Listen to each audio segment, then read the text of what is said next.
If you own stock in companies like Nvidia, Microsoft, or Tesla, you need to stop scrolling. Right now, everyone is telling you to buy these tech giants and hold them forever because they're completely invincible. But what if I told you Wall Street made this exact same promise 50 years ago, and it wiped out an entire generation of investors? You know, when you look at the market today, it just feels kind of strange, right? It seems like it's priced for absolute perfection, as if the law of gravity just doesn't apply to Wall Street.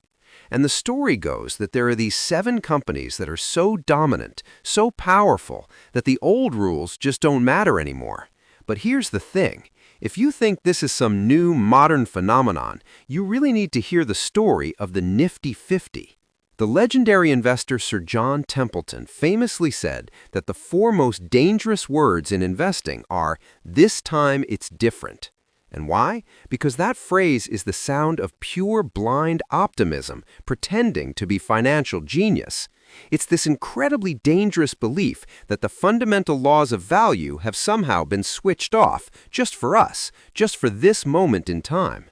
And that belief, well, it has a very long and a very expensive history. So to really understand where we might be headed, we've got to jump in a time machine and go all the way back to the 1970s. Just picture it. The United States was riding this incredible 20-year economic sugar high after World War II. Confidence was through the roof. Industry was absolutely booming. And all that optimism created the perfect storm for a whole new kind of investment mania. And out of all that excitement, this beautifully simple strategy took hold. They called it one-decision investing. The idea was, well, exactly what it sounds like. You buy shares in these dominant, can't-miss companies. We're talking household names like Coca-Cola, McDonald's, and Xerox. And you only have to make one single decision, to hold on to them forever. They were considered totally, absolutely bulletproof. And this is the point where prices started to completely detach from reality. See, back in the early 70s, the average stock was trading at a pretty reasonable 15 times its annual earnings. But the Nifty 50? Wow, they were trading at an average of 42 times earnings. A high PE ratio isn't just a number, it's a huge bet on spectacular future growth. And these valuations, they weren't just high, they were straight out of a fairy tale. Let's just put that into perspective for a second. At its absolute peak, a fantastic company like McDonald's was trading at 86 times its annual earnings. Just think about that. It means an investor was willing to pay a price so high that it would take 86 years of the company's current profits just to break even.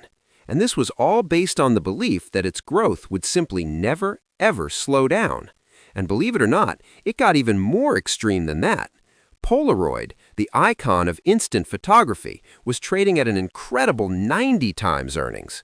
The market was essentially saying this company's technology was so revolutionary that you could just throw the old rulebook on valuation right out the window. So here's the really crucial point. All this hype created this insane market concentration. At their absolute peak, these 50 companies, just 50 of them, made up a staggering 45% of the entire value of the U.S. stock market.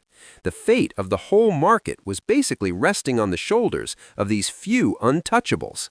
And then, as it always does, reality showed up. The music stopped, the party was over. And that whole one-decision theory, it was about to get a very serious, very painful reality check. So here's how it all went down. In 1973, the economy gets slammed by things like oil shocks and crazy high inflation. The whole market basically fell off a cliff, plunging by 50% over the next year or so. And for all those people who bought the Nifty 50 right at the peak, it took them eight long years just to get their money back. Yeah, so these bulletproof stocks didn't just correct a little bit, they were absolutely obliterated. Coca-Cola fell 60%, McDonald's, that untouchable growth machine, dropped 70%, and Polaroid, it collapsed by over 90%. So much for the one-decision strategy, huh? Now, if any of this is starting to sound familiar, you're not crazy. There's that famous quote often credited to Mark Twain that says it perfectly. History does not repeat itself, but it does rhyme. And what we're seeing today feels like a modern echo of 1972, just with much shinier special effects. I mean, the parallels are just undeniable. Look at the market dominance. 45% then, 36% today. The narrative, the story we tell ourselves, is almost identical. One decision stocks has just become grow forever. The only thing that's really changed are the names on the jerseys. We've just swapped out the old industrial giants for today's tech titans. The pattern is clearly rhyming. And just like in the 70s, we're telling ourselves that this time, those crazy valuations just don't matter. But the numbers kind of suggest otherwise. Microsoft is trading at 38 times earnings, Nvidia at 50 times earnings, and then there's Tesla at a staggering 247 times earnings. These are the modern-day echoes of the Nifty 50 era. And this really gets us to the core issue. We've reached a point where the fundamentals, boring old things like cash flow and actual profits, have become deeply unfashionable. But history teaches us one lesson over and over and over again. Gravity always wins. It really feels like we're living in this new world where markets price attention and hype more than they price actual cash flows. Social media has totally collapsed the time between a story breaking and the market reacting, and it's basically turned human greed and herd mentality into the market's main operating system. So it all comes back to this simple, frustrating truth. We are staring directly at another top-heavy market, kind of pretending that the one-decision strategy is finally going to work this time. And we're whispering those same 4 incredibly expensive words, this time it's different. Which leaves us with one final crucial question. Whatever happened to those titans from the 1970s?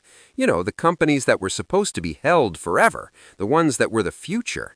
Today, they're just cautionary tales you read about in a business textbook. They're a simple reminder that no company is truly invincible, no trend lasts forever, and that gravity eventually always brings things back down to earth.